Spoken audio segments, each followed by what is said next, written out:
Hello, everybody. How you doing?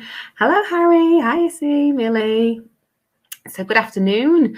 As some of you have already seen, my name is Heather. I'm from CareerMap. I'm your host today. And for this afternoon's session for National University Week, I'm being joined by Lil and Finley at Ucas, and they'll be talking you through everything you need to know about how to research and apply to uni. So a lot of you have already found the chat box. Ask any questions that you've got within there. We'll put them to the team on a Q&A after the presentation. And also remember that we've got a link to the recording coming your way by email after the session. So don't worry about missing anything. Although if you do need to know something now and save it, just take a picture on your phone of your screen and you've got it. But it will be emailed to you anyway. And I think that is my cue to disappear, hand over to the team, and I'll see you for the Q&A. Brilliant. Thank you very much. So hi, everybody. I'm Finn and Lil. Do you want to say hi? Hi, guys. So like Finn said, I'm Lil. So today we want to take you through two parts. There's two parts to this session. The first part is going to be run by me, and I'm going to show you how you can use Ucas to research your options and understand where you want to apply or maybe not to apply, or maybe you go to an apprenticeship, whatever it is you decide to do. And then Lil is going to take you through all of the how you can actually apply and all the need to knows about that. So in terms of moving forward then, so yeah, as I said, we want to help you identify what resources are available to support you throughout your research and application journey. We want to explain to you how to apply to UK universities and colleges and give you a list of dates that you need to send your application by. So without further ado, really, what I'm going to do is I'm going to jump into a demo and I'm going to just show you exactly how you can use the Ucas website to research or understand what's best for you. And then we're going to jump back into the presentation after and go from there. So if you just bear with me a second, everyone, I'm just going to share my screen.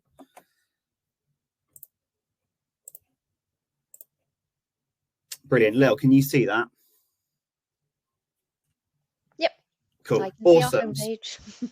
Perfect. So this is the Ucas homepage. Now, you can get here by typing ucas.com into the search bar, funnily enough, or to Google or whatever way you fancy. But I thought this would be a good place to start to go from here. Now, you can use this website, you know, as you can do any website really, and look at content through the different verticals that are at the top here, or you can look through the website, or you can search on the website directly here. And it's not just about applying to university. You can, as I say, look for stuff to research as well. But what I'm going to do today is show you how you can use what we call the Ucas Hub to further your research and use the tools available on the website. So if you have an account, obviously you can just sign in here, but if not, don't worry, just click the registration button here. You can register, do all that normal stuff, and you'll have an account. But I'm going to just sign in and do that today purely for the sake of time. And you guys probably know how to register for a website, or I should hope so, at least anyway. So just ignore this page because I've got admin rights, it takes me there. But when you sign in and you create an account, you will go to your own version of the Ucas Hub, which is just loading up now. Finley, Zach's just asked whether you need a student account to register with this. You don't know. So you can just register as you wish, when you wish. Right, okay. There we go. Sometimes it takes a little bit of time when I'm sharing my screen because my laptop's a little bit slow and a bit rubbish. But also, sorry to interrupt, could you just maybe zoom out a slight bit just because we can't see absolutely all the screen? We can see the majority of it, but if you could just zoom a little bit. One more. Yeah, brilliant. Thank you. Okay, cool. Brilliant. So where was I? So before you do get to this page, you will go what we call like an onboarding journey or some questions. You get asked some questions about yourself. And the reason that you get asked those questions is so that we can help personalize the experience to you. So you'll be asked questions like, what's your postcode? Where do you live? What subjects you're interested in? You'll be asked what sort of level of study you're interested in. So undergraduate, for example, or postgraduate study, which I imagine for the most of you will be undergraduate because it will be your first degree I would have thought so anyway. But anyway, once you've been through that process, you'll be pushed onto the hub here. Now, there are loads of things, what we call widgets. You can call them tiles, or you can call them anything that you want, really. But the idea is that each of these individual tiles have a purpose. Now, you can go in, you don't have to use any of the widgets. So if you just want to get on with it and apply, you can do that, and you can just continue to your application and do that. But we're not going to demo that today. But as you can say, you can interact with the website and use it as you wish. So you can see here how I've already favorited some courses. And what it's nicely doing here is showing me where in the UK those courses are. You may all think you know where places are, but it's funny when you really start digging into courses. You know, it's incredible how many students I've spoken to that have thought Lincoln is in, Devon, and that Plymouth is up north. So it might not be useful for all of you, but it's still a nice little visual aid anyway, should you want to know where you're applying to. You can favourite individual universities and colleges, should you wish to, so you don't have to just favourite courses. You can favourite individual locations. So I've shown an interest in London or Southwest, but we'll show you more details on that later. You can also favourite individual subjects that are not related to courses as such.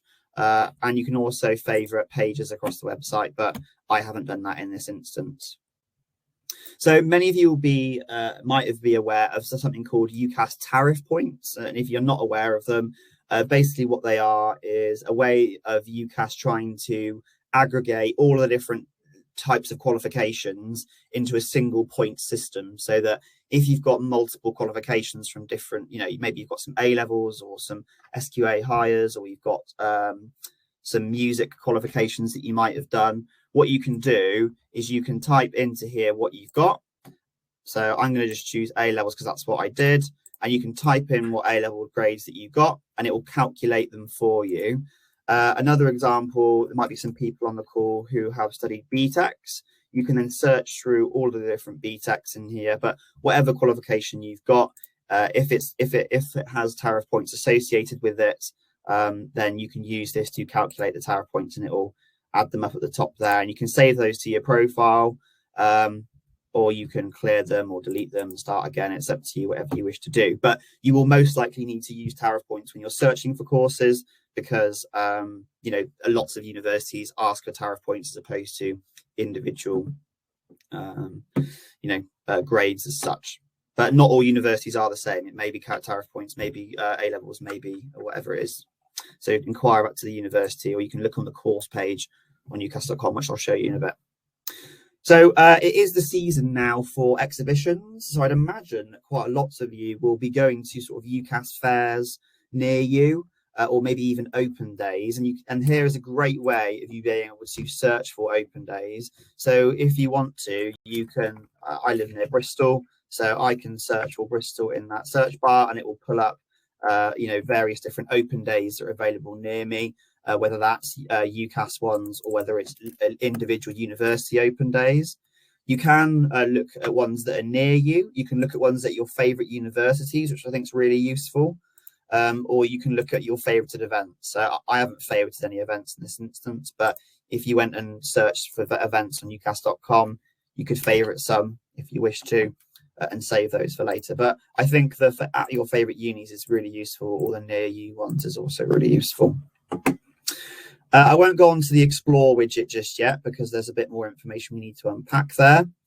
You can get tailored content to you based off of your profile. So you can see here that it knows that I am, I'm at the stage in my sort of application process of looking at events and open days. I have stated on my in my profile that I require individual needs information, which is why it's displaying it to me there. But you can see here it's like, choosing what and where to study. So we're trying to push content to you, based off of where you are at. You can use our personal statement builder, and this is a really great place for you guys to start should you have absolutely no idea what to do with your personal statement. It basically, what it does is it breaks down the personal statement for you into like loads of different questions, and you can answer those individual questions as you would. You can then preview it. So I've only written, hi, my name's Finley, or you can edit it.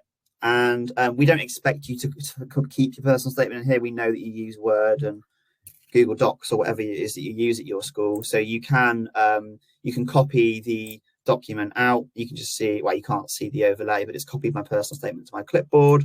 You can PDF it, or you can look for more information and copy and paste it into your Word doc.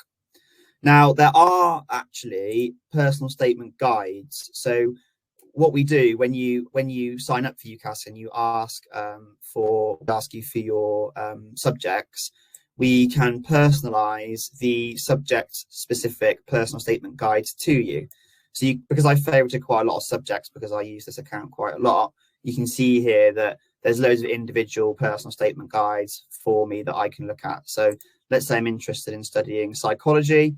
There's some just forgot that I'm an admin. You won't get that page, don't worry. You'll see here it's the 5 things to include in your psychology statement. You've got psychology tutors, tell it like it is. So there's information here that's specific to you, should you want to include it on your statement. And you can just get back to the hub using your menu at the top. Bear with while it loads. Right, there we go. So moving on quickly then, we've got this really great tool called the What to Study Next tool. Now, this is something that I really like, genuinely. And what you can do is you select your A-levels, whether you've got BTEC Extended Diploma or whether you're doing SQA hires. We'll go with A-levels because it's the most easiest. But in this instance, I studied, what did I study at A-level? God, it wasn't that long ago. I did English and... which I can't even find. There we go. English, media studies and journalism. And I did PE, I think. Where's that? There it is. Bit of a random selection of A-levels, I know that. But the idea with this here is this is using historical data. So people like me who studied those A-levels went on to study these individual subjects at university. So as you can see, most people, funnily enough, did either media, publishing and information management or sports. And what you can do is you can click and you can read the subject guide. So I could read more about that subject. I can add it to my favorites, or I can actually explore courses that are within that area. So you can look at individual courses by that sort of section. But what's really encouraging about that one is don't just look at that. Don't just look at that tool by the top percentages that come through. You should really look at it by also what's at the bottom. I think it's very easy sometimes to just do what everyone else is doing and what's the most common stuff. But don't, just because 5% of people did something obscure or different doesn't mean that you can't do it. But it's just to help you, give you guys an idea of maybe what you could do with the A-level subjects or BTECs or SQAs that you've got as well. So we do have a career quiz on ucas.com. Now, many of you might be past the stage where you're interested in taking a career quiz because you may have taken them before, earlier in your sort of school days. But there is one thing that is very, very good about the Ucas one, which many other quizzes don't offer, well, that we're aware of. And what we do is, you can see here that I've got my top matches, so I've already taken the quiz. And let's go on the electronics engineer. Now, what you can do here is you can look at individual careers. You can see the new worker salary, average salary, and the experience salary. One thing that we've added recently, which is really useful, is you can see whether that job market is decreasing or increasing. So you can see whether there are more jobs over the years that are being added to that market, or if there are less. So you can see here that 1.74%, there's been a 1.74% increase in jobs projected over the next 8 months. And that's really useful if you're looking at a career area to understand whether there's going to be work for you when you finish your degree, or whether there's not. But what I was referring, you can see there's what they do, the hard skills required, or the soft skills that you might require. And then this is where it's really important, is these are, I know it's quite obvious with electrical engineering, so maybe it's not the best example, but people who actually studied these courses went on to do that career. So what we've done is we've linked up loads of data, and we've looked at, all the different progression routes that people have taken, and people who actually studied these specific courses at university went on to do to do this career as a result of that. So what we're trying to really help you understand really is, what opportunities you have to progress on from your degree, as opposed to just saying, do a sports degree if you want to go into sport. It's like, specific courses for specific examples. What other things do we have? So we run a load of series called Hub Lives. Now, these are live events that happen either bi-weekly or weekly at the moment. We run them from the Ucas TV studio, and you'll get, if you sign up to Ucas, you'll get emails about these. But they are live events where you, like this one, pretty much exactly like this one, to be honest with you, where you log in and you can ask specific questions about specific things. So they're all different topics, but you can see here there's one which is, so you think what you want to study, Hub Live. There's another one which is like about the January deadline and frequently asked questions you might have. But we bring in industry experts, so we'll get people on personal statements, for example, or other topics, and you can come and ask your questions like you are here about, to specific people in education. But you can also search for apprenticeship opportunities. So I really highly recommend using this. Pardon me. So if anybody here is interested in looking at your apprenticeships alongside applying to university, you can do that. So if you just type in whatever it is that you're interested in, and it will take you to our apprenticeship search, and you can do that.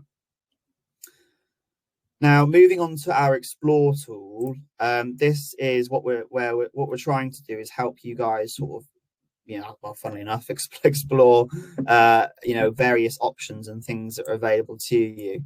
So we have a series of subject guides. So if you want to understand what it's like to study at university, a specific subject, you can do that. So architecture might be a good example, but you can read about that specific type of core, subject area, watch a video on it. You can see the people who studied that type of course and read more information about it. And we have about 70 subject guides, I think, on the website. So there's plenty on there, should you wish to look at them. We more recently have published some industry guides. Now, these are a little bit different to the subject guides, but if you wanted to know what it's like to work in a specific industry after you've done your degree, you can read about them here, which is, again, really, really useful. We have we work with the BBC, and we work on a load of sort of student stories, is what we call them. But you can, dive into what it's like to be a certain individual, in a day in the life of type situation. So if you want to know what it's like to be a games designer, you can look at Rianne's story. Or if you want to know what it's like to become an illustrator, you can look at Anne's story. But again, just content to help you guys understand what it's like in the shoes of those individuals. We've already touched on the personal statement stuff. But this is really cool and what we're trying to do here. So you can see we're trying to suggest things to you based off of your interactions with the website. So because I've looked at chemical engineering as a subject, it's starting to suggest courses to you based off of the fact that you've looked at that and you favorited it. And there are some other examples here. You can see because I've favorited civil engineering, it's starting to suggest universities as well, and courses, and computer science. There's some near you functionality, so you can see what's near you. But I think what I wanted to sort of focus on a bit more is we have our regional guides, but we have these city guides. Now, these city guides have been, that they are written by students who've studied in these cities. So if you really want to know what it's like to study in Aberdeen, where the cool places are to go, the cheap places are to eat, the clubs to go to, what nightlife is like, what extracurricular things you might be able to do in your spare time. There's all this different things. So, if you're low on cash, what can you do? Or if you're feeling cultural, what can you do? Want to grab a bite to eat, what can you do? And these have been written by students. We surveyed like thousands of students, and they told us what they like to do in these cities. So highly recommend those if you want to know what it's like to go somewhere that you haven't been yet. And then is there any other content? Because I recognise we are running out of time. And then there's careers, but I'll show you the career stuff, so that's cool.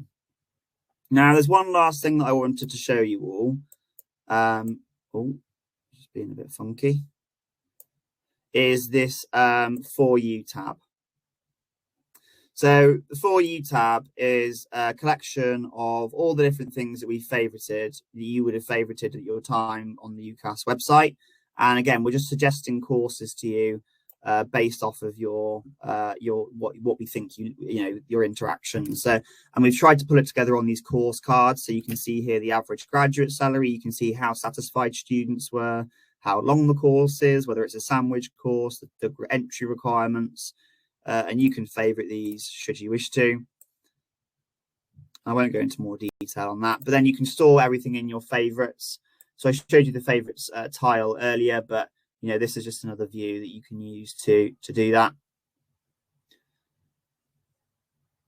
And then you can add those all to your top 5 when you're ready to apply. If you want to take a slightly more direct approach to looking for courses and you're like, I'll just get out my way, I don't want to browse, I want to just search for stuff, you can use our search tool on Ucas. And I recommend using this because it's out of all the different sort of searches that there are on different websites, the Ucas one is in real time. So courses, they do get taken up and put down, very often. There are thousands of courses that 36,000 courses actually, and they get taken down and unpublished all the time. So it's really useful to use the Ucas one, just because you never know. You wouldn't believe the amount of students that call us going, I've tried to apply for a course, but it's not letting me, and unfortunately it's because they've closed it. So just really wanted to make that clear. So I hope that's been useful for you all. But you can, as I say, use the hub. It's there for you it's free to use. You can do what you want with it. You can just search the website and do it without a login. But again, we just wanted to make you aware of all these different things that are available. But what I'm going to do now then is I'm going to stop sharing. I'm going to be quiet. I'm going to pass over to Lil, who's going to talk to you through all of the different things in relation to applying and what you can expect from that. Thanks, Finn. So yeah, I'm going to go through the application process and what to do once you can start your application even if you're still researching.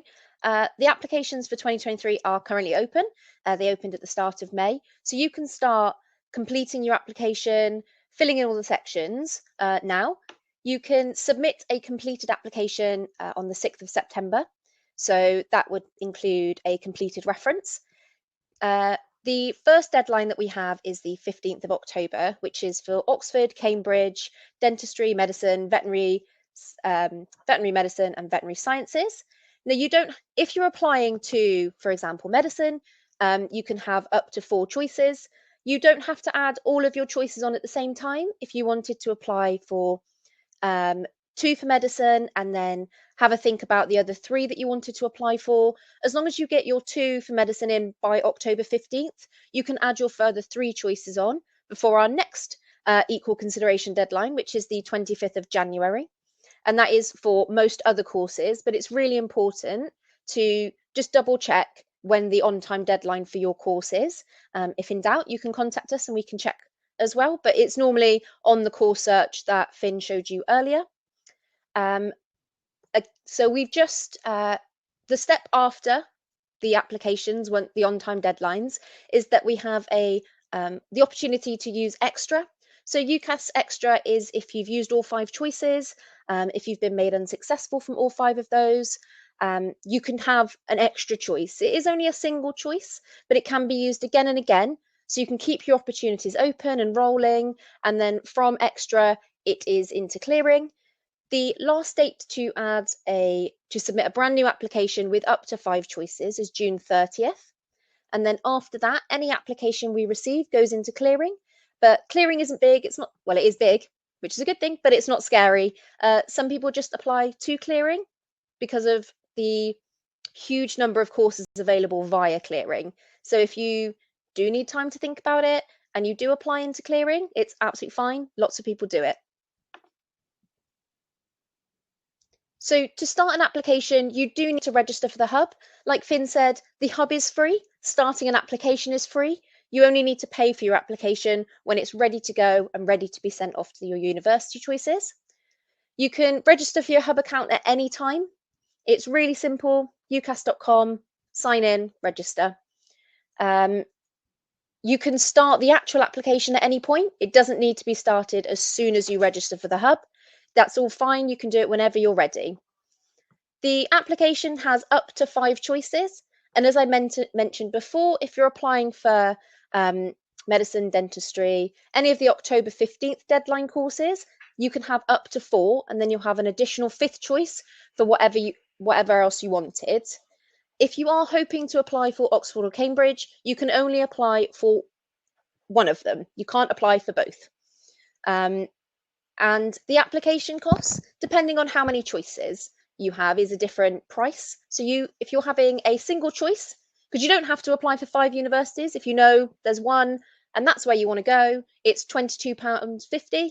And then if you wanted to apply with 2 or more choices, or if you're looking to go straight into clearing, it's £27 for that application.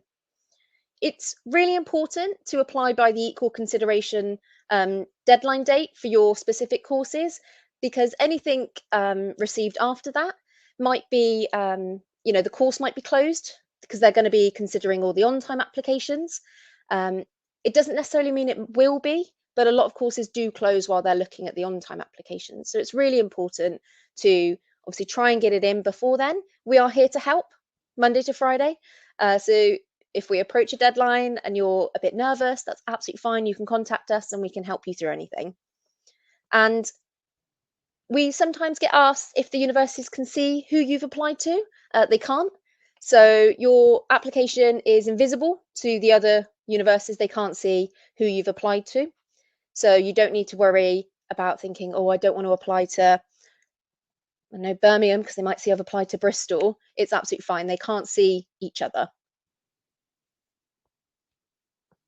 Now, a lot of you are obviously you might still be studying, and if you are, your school, college, or centre might be able to support you via what we call a buzzword. Now, your school, college, or centre will be the ones to give you that, but when you're starting your application, it will ask if you're applying, and it will give you the opportunity to add in that buzzword. Now, what happens is your school will be notified, and then they can link to your application. And by linking, it gives them the opportunity to view and track your application. And they will also be able to input your reference for you. So you don't need to worry about getting that sorted by someone external to your school, college, or centre. So like most applications, it's going to ask you lots of different things about yourself. It will ask you for your personal details, contact and residency details. You can see them all here. There are some that will appear for certain types of students and some that don't. So the diversity and inclusion section will only appear if you've added a UK home address, but it doesn't matter that your application isn't kind of looked at for that information. So that's going to be of no benefit or detriment if you do or don't fill that information in. Now, the application section, it will ask you for your education, which is all of your qualifications that you have from kind of 16 plus, so GCSEs, and then whatever you're kind of currently studying, anything additional, any music studies or, dance qualifications.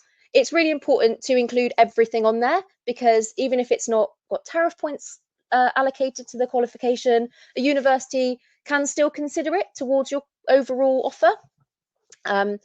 You've got the opportunity to put in employment details if you've had part-time jobs or full-time jobs. And if you've done anything external to school, so extra activities in support of your application, you can pop it in there as well. Like Finn mentioned earlier, one of the widgets on the Hub is to do with your personal statement, which is a core part of your application. It's one of the things that a university will look at to consider. The reference box, which isn't in that screenshot, because this particular application is linked. So if you've linked via a buzzword, that box doesn't appear because the school, that's already sorted for you. The school, college, or centre are going to be doing that one. If you've applied as an independent student, you'll need to find your own referee. And that could be someone, if you've recently left school, it could be a teacher from your old school. It could be someone who knows you in a professional capacity, so maybe a manager or a team leader. But it can't be someone who knows you on a personal level, like a friend or family member. It's very much like a reference for work. It should be someone who knows you in a professional capacity. So the personal statement is, as it says, probably the only section that you have full control over. Freedom to write kind of whatever you want. It's really there to market yourself as an individual, to show off your strengths, your passion, why you'll be such an amazing asset to the universities that you're applying to. This personal statement is the same for all of your choices. So if you are thinking about applying to a variety of courses, you might want to focus more on skills that you have that are transferable across all of your choices. If you are looking to apply for 2 different unis, then you don't really want to speak about universities specifically. But if you did, then you have to remember that this personal statement goes everywhere.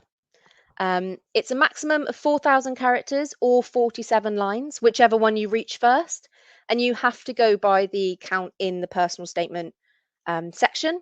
You may have it in Word, and the word count or the character count might be slightly different. You have to go by what's in the hub. There is no spelling or grammar check, so it's really important, to put it into Word, to double check, have a second set of eyes on it as well. So if you've got a friend or family member that's happy to look over it, it's really great to get a second set of eyes. And you don't need to worry about formatting. So you don't need to worry about paragraph breaks or line breaks, because they all count towards your character count as well. So universities are expecting a big block of text. It feels really unnatural when you've spent years writing paragraphs and line breaks to think, oh, I'm just going to do one huge block of text. But it's fine. Universities do appreciate that that's what's coming, so they're fully aware of it. But 4,000 characters is about the size of an A4 piece of paper if you have it in Word. So it's not huge. It's not a massive amount. So again, don't worry too much about no paragraph breaks. So as I said, the 2023 application is already open, so you can already begin. And it's really important to make sure you have everything in it, because once you submit, there's certain things that we can't add in for you after. So we've got plenty of time between now and, for most of you, you might be looking to do the January deadline. You've got over 6 months, lots of time to think about it, double check. You've also got lots of time to do extra stuff if you can. Anything, volunteering, seeing if your school has got any extracurricular activities that are really linked to a subject that you're passionate in. They all can contribute towards your application. It doesn't need to be ready to go right now, as long as it's ready to go before the deadline. That's the important thing. So you might have some questions about what they consider, and this is the sort of thing that you can include in your personal statement. So you need to think about why you've chosen that course. Is it because you really want to go into a career at the end of it? Is it because you're not entirely sure and you kind of just want to go with what you're passionate with and see if something comes out at the end? Do you think you are going to achieve really well in a new learning environment? That's really important to say, like, I'm going to strive, I'm going to really grab this opportunity. The personal statement is a really good place to make sure that you can sell yourself. So how interested are you in the subject? Have you gone above and beyond to look into it? If you're looking to do English, what books have you read that have sparked a passion to apply for English in the for your next few years? So when they're making their decisions, the universities, they will obviously, as we've been talking about, the personal statement. They also look at your qualifications and your reference. So it's really important to submit an application with a reference if you're an independent applicant. If you really, really can't, we say that you should speak to the universities to make them aware, because they are going to be considering applications with references. But they may also contact you after for further information, like an admissions test. If you're going to be studying law, you might need to do an LNAT. They might ask you to do an interview, or if you're going for something potentially a bit more creative, they might ask you for a portfolio or an audition, but they would get in contact with you directly to request that. And that's it. That was a whistle-stop tour. Brilliant, thank you. Well, it was a whistle-stop tour, but you've covered loads, and there's loads of questions as well, so it's kind of perfectly put together. Are you okay for me to just kind of crack on with the questions? Yeah, sounds good. Okay, I'll do them in the order that they were asked. So Finn, we'll start with you and looking at your section of the presentation. Theo asked, can I get one-on-one support with Ucas if I'm not sure of anything along the way?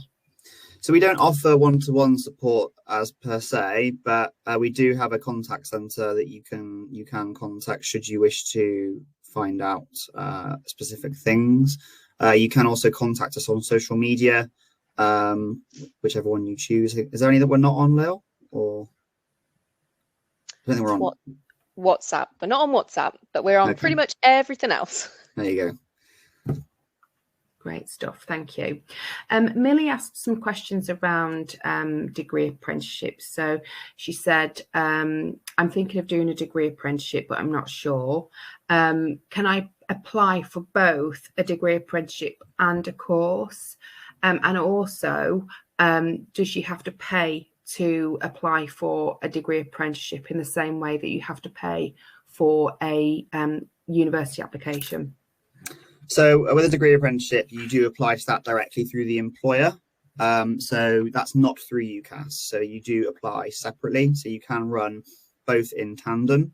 You technically could apply to your 5 uni courses through Ucas, and then as many as degree apprenticeships as you liked. Whether you've got the time to do more than a couple is obviously up to you. But and to come back to your second question, Millie, about the cost.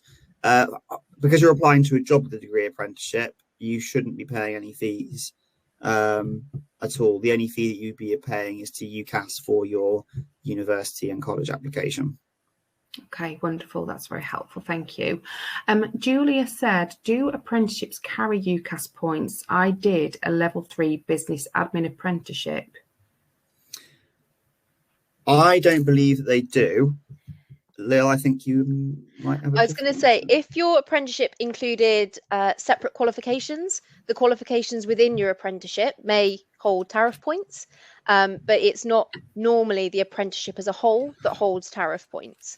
So it's best to use the tariff point calculator, and we've got a really in-depth tariff table document. I'd recommend opening it in a laptop or a computer, because it's a big old Excel spreadsheet that covers pretty much all qualifications.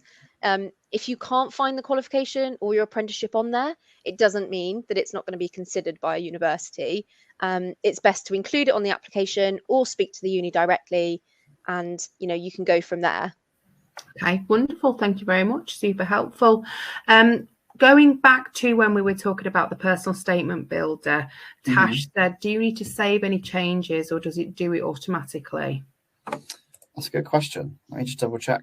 I think it saves it. Go on. I did see a save and I saw a save and close, and there is a save and close. Yes, you're right. So I would highly recommend just saving. Don't assume it's going to auto save like Word. The last thing you want to do is spend ages perfecting your personal statement and then it loses it, because there's nothing sadder when you realize that you've got no backup. So I would say save just in case, but I don't think the statement builder auto saves anything. I know the personal statement box doesn't. So I've just checked. Yeah, the personal statement box, you're very right, but the builder specifically, I can just come back to you.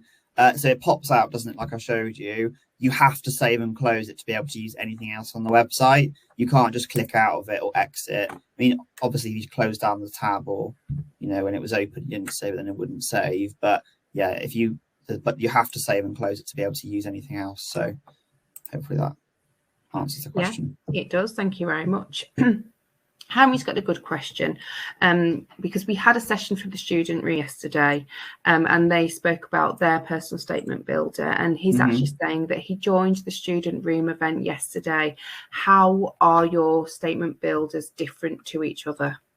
It's a good question, and I didn't know that the student room had a personal statement builder until you mentioned it. So I actually looked at it in the chat while Lil was presenting. I think they, from what I can see, I mean, there's not a huge amount of difference. Ultimately, we are the, I guess, owners of the personal statement, and we're always going to believe that we're best placed to provide that advice. So we would think that's why you should use ours. But I don't take that as gospel. If you do believe, I think use whichever one is best for you. The thing is with personal statements is builders is that they're good to get you started. At the end of the day, they're good to get your foot in the door with writing something, because the hardest bit about a personal statement is literally start getting it started. Once you've got into a flow, you can start to get things on a page. But so if you've got a teacher, and Lil mentioned earlier as well, make sure that once you've got that start up at 10, you're taking it to other people to get feedback. I don't know if there's anything else you'd add to that, Lil. I would probably say that whichever, like kind of what you said, Finn, whatever personal statement builder you decide to use, or if you don't decide to use one, the personal statement main point is to talk about yourself and your strengths and your weakness. Well, if you do have a weakness, how you got around it, why you're so passionate about the subject. It's just really important to make it all about you because you're selling yourself. It's personal. I would reiterate getting people to look over it, but I would absolutely beg you to not put it online. Don't put it anywhere, because we don't want anyone using bits before you're submitting it, because it's got to be your work. That's a good point actually on that. Just there are services, there have been services in the past where people have been paying people online to write personal statements for them. Now I'm sure all of you are good enough to do it yourself, but just to sort of for you to understand the impact of that, if somebody's writing personal statements for lots of people because they're receiving money, pardon me, they're probably going to be quite similar. So they're probably going to get caught by the plagiarism detector that we have. So yeah, there was actually a question around plagiarism. So it was more around what the consequences are if you were caught plagiarizing. So what's the consequences of that? Is it just a straight no to your application and then that's the end of that? So it's really up to the university. When you submit your application, every application is run through our similarity detection check. This draws from past applications. This draws from examples on the internet that we've collated over years. And if your personal statement has got a similarity detection on it, you are notified at exactly the same time as the universities. Now, what the universities do with that information is specific to the universities. If they say actually the percentages, because you're notified of what percentages has been marked the same. If the percentage is too high, the universities may say, well, actually, we're not going to consider your application. They could say, if there's a genuine reason why it's the same, if it's pure accident, they may offer you the opportunity to provide a second one, but this will be at the university's discretion. So it's really important to try and make sure that it's 100% your work. But yeah, your application wouldn't be cancelled, but the universities may have a certain view of a highly plagiarized personal statement. Yeah. Okay. Harry on this subject has just popped a question in saying, does every single personal statement get read? Yeah, so each admissions department will read the personal statements. It's one of the things that they use to obviously look and consider your application alongside your qualifications and your reference. It could be the difference between you getting a place and not getting a place. If someone's got a weaker personal statement than you, it really helps support why you'll be passionate. They don't want someone who's just smart in the subject. They want someone who's passionate, because you're committing 3 years to a university and to a course, and they want you to enjoy it. Ultimately, they don't want you to hate every minute that you're turning up to university. So it's they do get read. Okay, yeah. Brilliant. I think one thing slightly adjacent to that, and this is going to sound a little bit teachery, so apologies, but yeah, the personal statement is also an opportunity for you to understand if it's something that you truly want to do. If going through that sort of process of having to write about something that you're passionate about will give you an indication of whether you actually want to do it or not. So yeah, just wanted to flag that. Brilliant. Just one more around the personal statement topic. Sophia's just asked, what if I submit my statement but want to change it?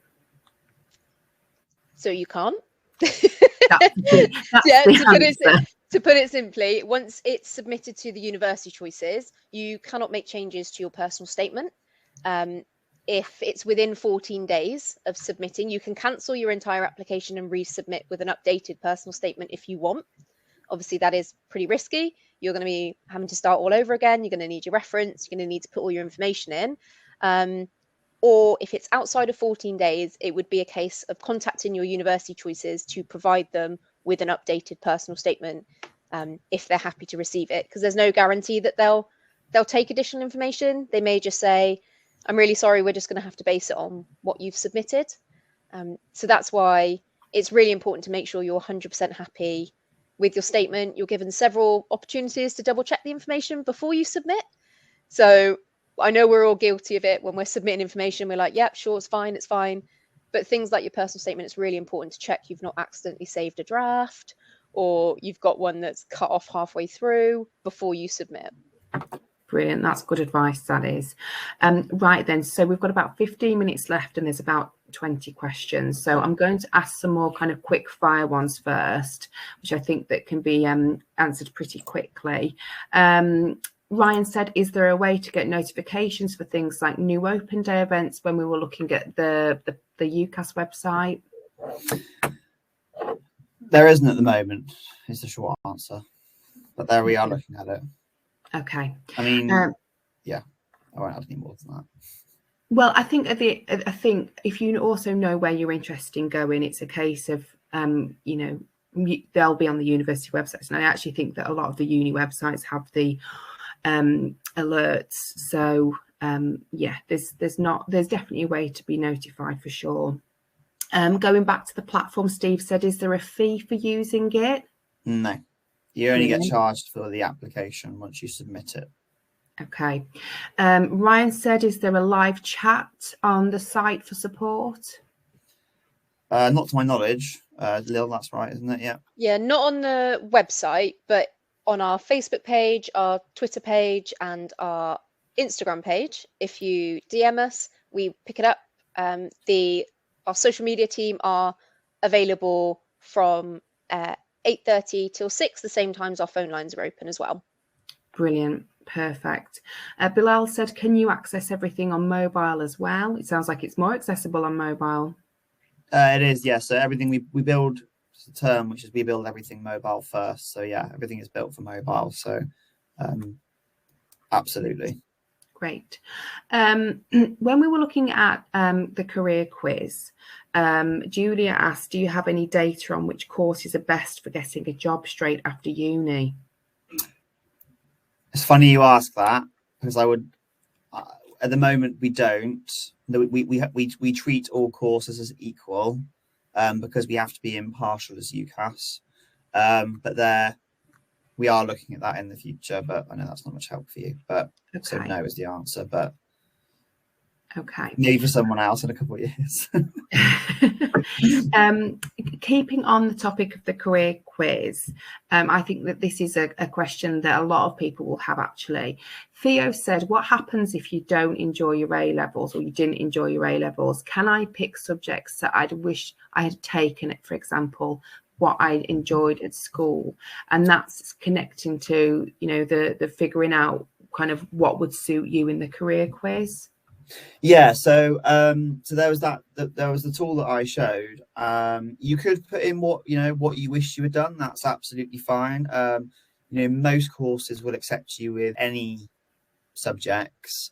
You just make sure you check when you're looking at the courses that there aren't any specific prerequisite subjects. So what I mean by that is, you know, if you're going to apply to medicine, for example, then you're going to need biology and, you know, some sciences or chemistry or something.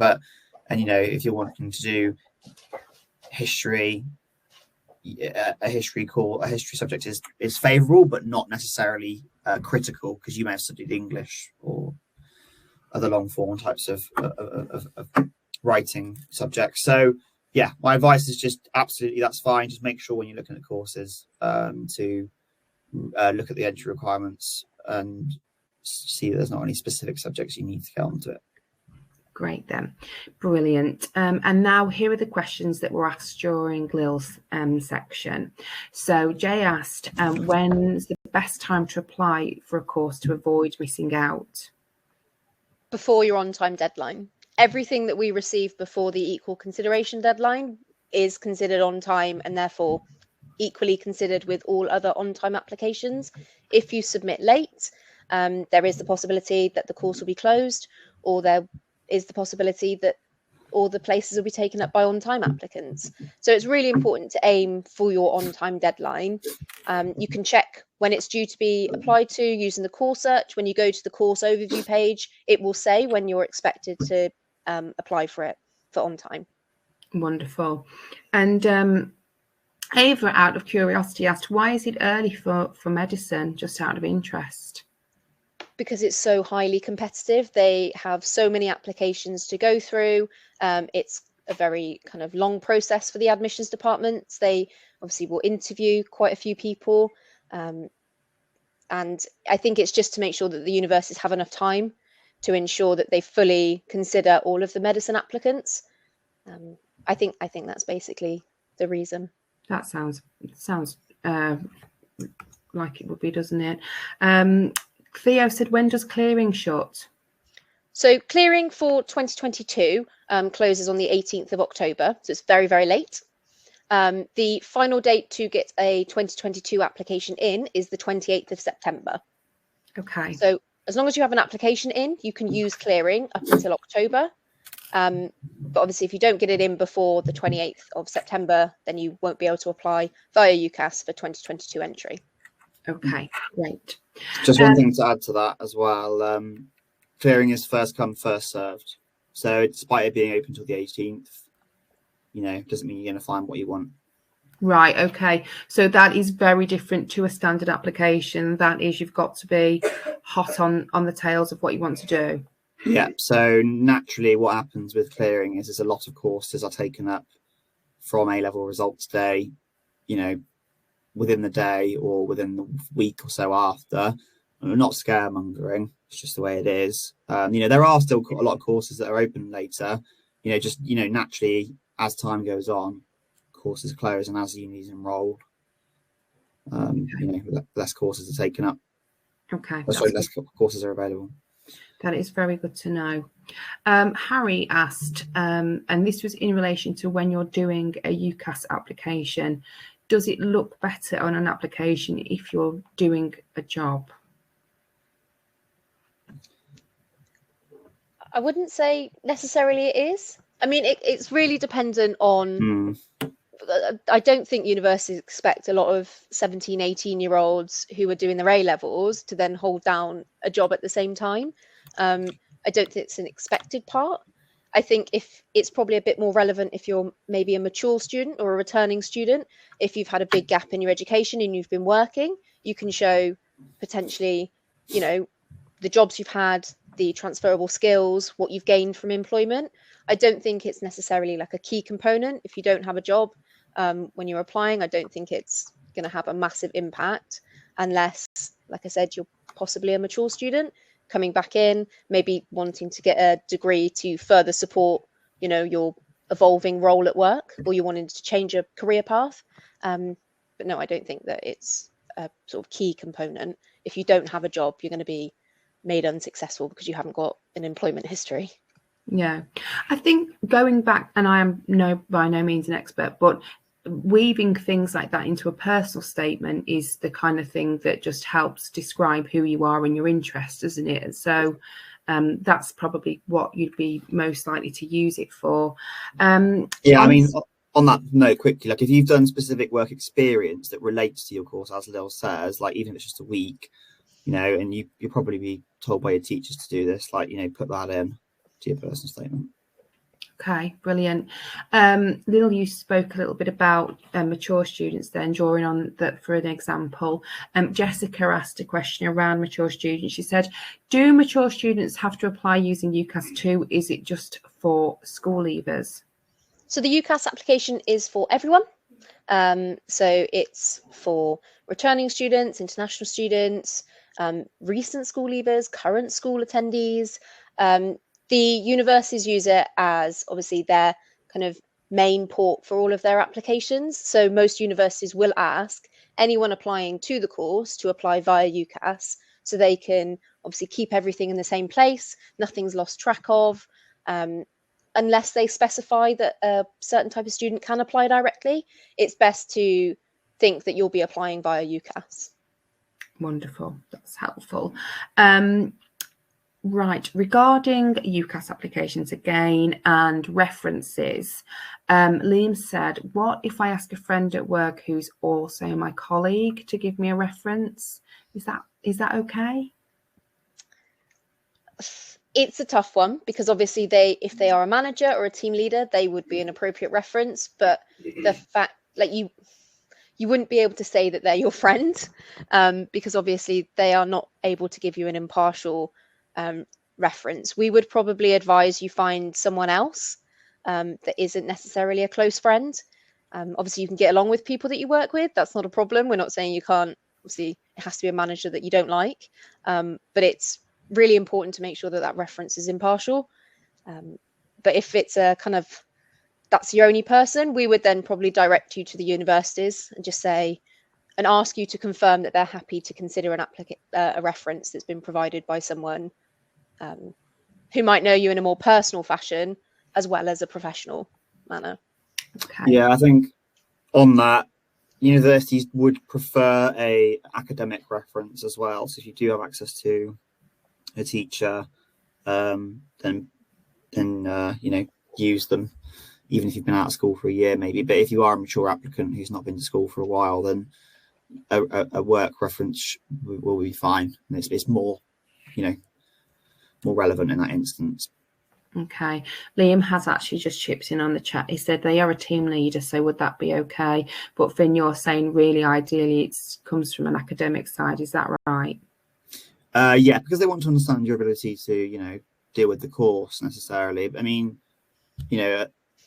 and that's why it's more relevant at a sort of younger age or the more common age to go to university. I think later on, if you're 5 years out of 6 years out of school and you've been working, fine, it's not the context is different. But yeah, academic reference is preferred by universities because they want to understand how well you perform in the learning environment.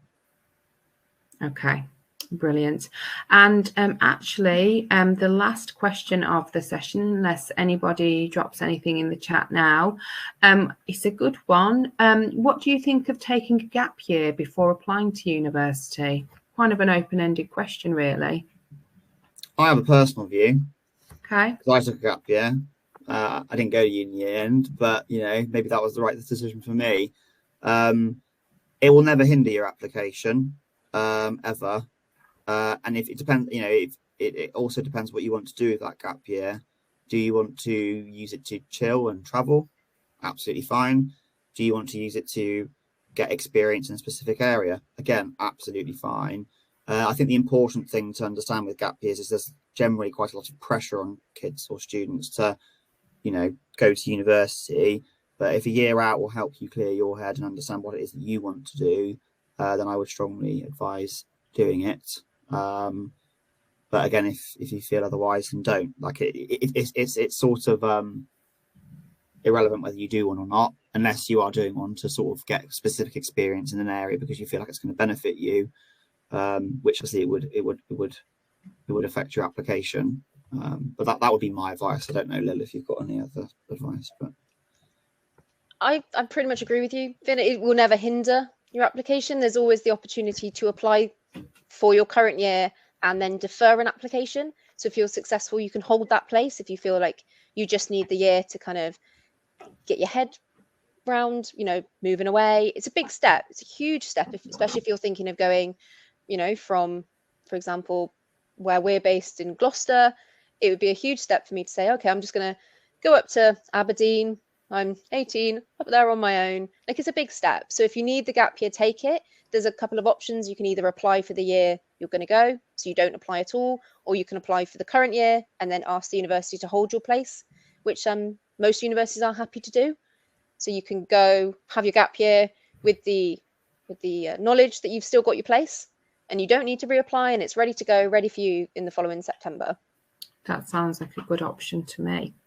Right then, Theo has just put a final question in the chat. So the final question today is, do you think going to open days is really important, or can I join virtually?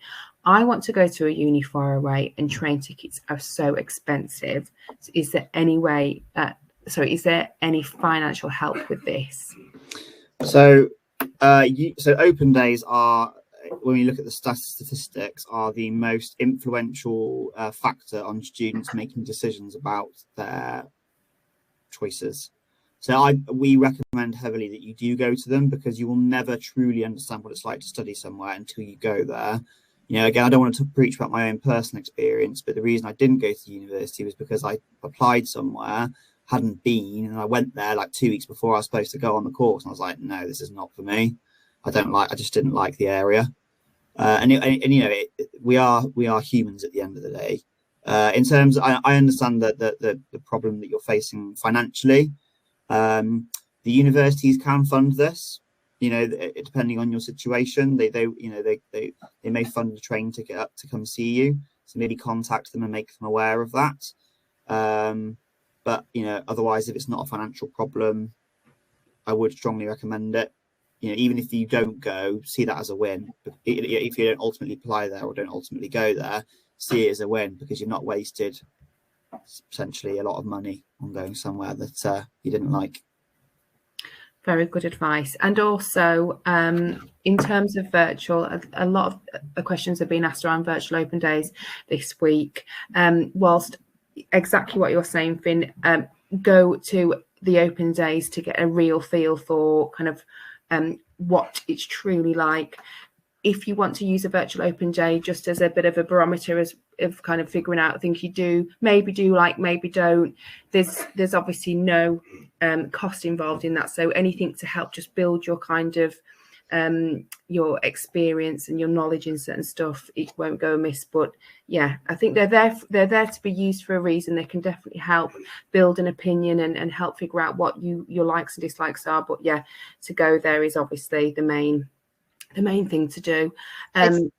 Lil, on go that ahead. note, I was going to say, it was obviously, like Finn pointed out in his demo, we've got the city guides as well. So if you really can't go, and you know, the uni have got a virtual open day, and then you've also got that city guide, so you can kind of get a vibe, hopefully, for the area and what it will provide to you as a student, as well as the virtual open day. But yeah, attending that and having your own opinion and forming your own likes and dislikes of that area is probably the key. Wonderful. Right then, guys, that is a brilliant note to end on. Thank you so much. I'll thank everybody in the audience first. What a huge turnout. How many brilliant questions. I hope you've all had them answered, and I hope you all feel that you're confident in everything that we've spoken about, and that you're feeling more prepared as a result of the session. To Finn and Lil, thank you so much for putting on, again, such a brilliant presentation and answering the questions so succinctly and effectively. So thank you. Everybody's saying thank you in the chat now. So thank you, no problem. Right then, guys, this is my opportunity to kind of wrap up the session. Wish you all a farewell. Uni week is on all week, so we'll see you tomorrow. Cheers, everybody. Bye-bye.